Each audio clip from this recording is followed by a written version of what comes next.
République En Marche. Merci Madame la Présidente.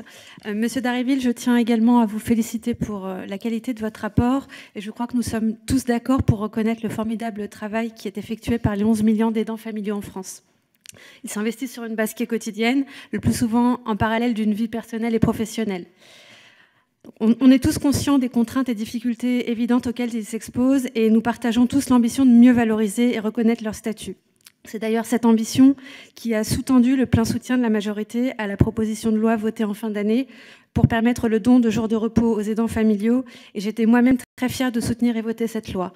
J'ai d'ailleurs reçu ce matin la Ligue française contre la sclérose en plaques qui sont très satisfaits de cette première avancée, mais qui bien sûr attendent de nous que nous allions plus loin.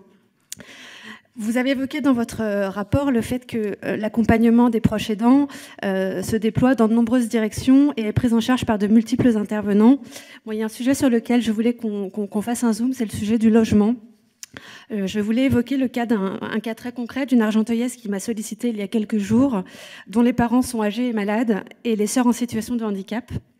Aujourd'hui, ils ne vivent pas dans la même ville et pour pouvoir mieux s'occuper d'eux, elle souhaite s'installer avec eux dans un appartement plus grand.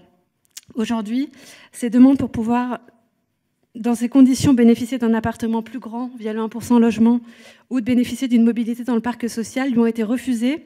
Le motif de vouloir accueillir ses proches en perte d'autonomie n'ayant pas été jugé suffisant pour motiver la demande d'un logement plus grand. Ce que cela montre, c'est qu'il reste encore du chemin à parcourir sur des choses très concrètes. La première étape franchie en fin d'année doit en appeler d'autres pour accompagner davantage ces aidants dont le rôle social est si important. Merci. Merci, monsieur le rapporteur.